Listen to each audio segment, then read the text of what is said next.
Hey guys, welcome back to the Cool Classic Kids Show, and there's so much things to talk about, guys. Got loads of content, so definitely, if you can, please try to keep up. But I did want to basically give an update on The Last of Us Part 1 on PC, because I've been saying, even when the game was broken, that absolutely broken, pretty much unplayable, to be real with you, that eventually the PC version of The Last of Us Part 1 would eventually become the definitive edition, just like Returnal on PC, just like God of War 2018 on PC, just like Days Gone on PC, just like Horizon Zero Dawn on PC. All the definitive versions of said game, of PlayStation exclusives, not on the PS5, but on the PC. And it seems already, just, a couple of weeks later, a handful of updates later, The Last of Us Part 1 PC is already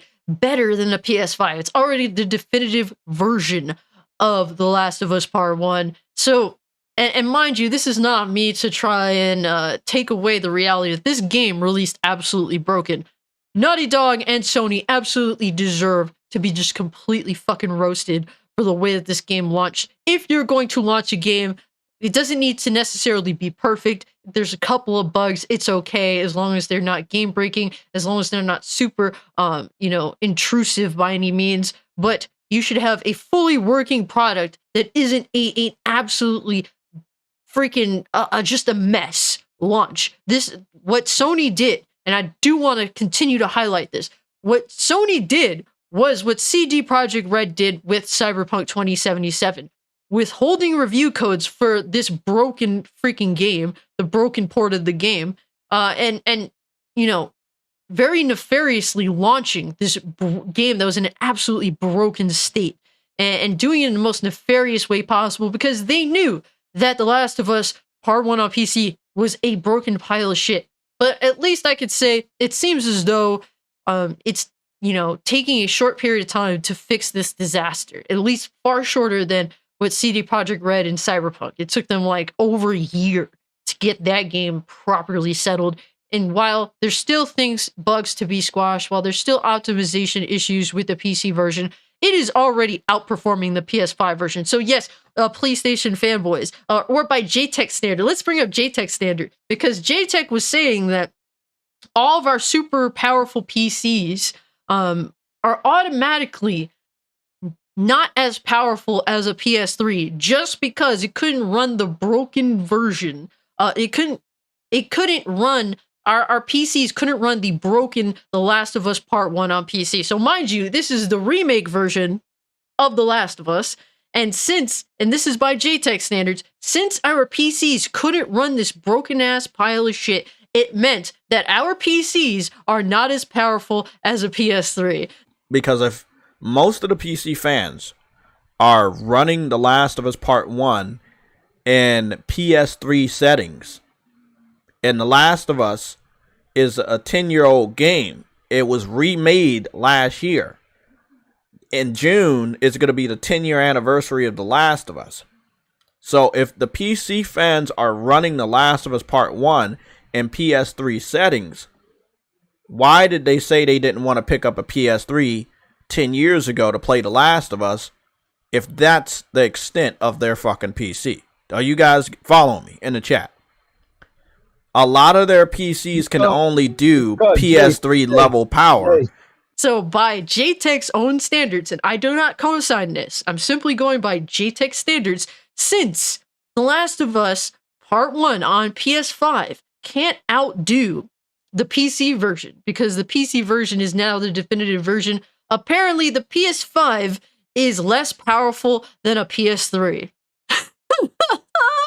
It has just been so funny keeping up with how absolutely laughable the PlayStation fanboys are. And look, when I mention PlayStation fanboys, I'm not talking about the regular average person that's just chilling, playing their games, not hating on everybody else.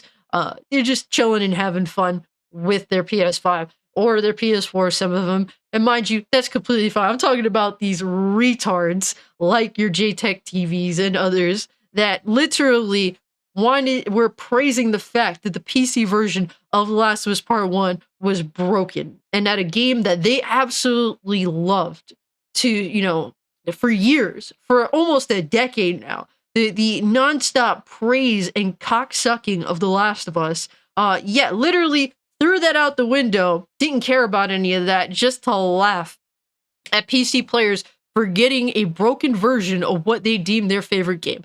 These are not gamers, guys. These are absolute frauds and jokes to the gaming community. So I just love how PC gaming is, guys. And look, there's definitely some issues. There still needs to be better optimization.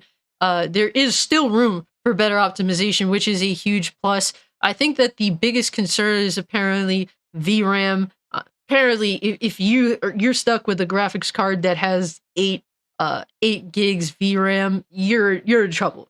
Thankfully, I have 12, so I'm good on that front. It would be nicer to have 16, but 12 is better than 8, so I'll take what I can get. So, I should be able to run The Last of Us PC pretty well. I definitely, if I buy the game, I'll probably be nefarious and get it off of G2A for like dirt cheap, or just honestly one of these, because I don't like to support garbage business practices, but at least given Naughty Dog effing up as royally as they did, Sony effing up as royally as they did, at least they're being quick about trying to right their wrongs, and we will not forget what you did, but we at least appreciate that you didn't just drop it and move on immediately, or taking your sweet ass time like CD Projekt Red did with Cyberpunk. This is a great update because, well, as usual, PlayStation fanboys must cope and see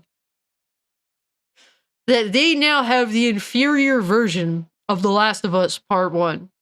But yeah, guys, let me know what you think about this. If you can, like the video, share the video, subscribe to the channel, follow me over on Twitter or Kick if you'd like to continue the conversation. Consider becoming a channel member if you would like to have access to my growing Discord server. And guys, with all being said, I'm out. Peace.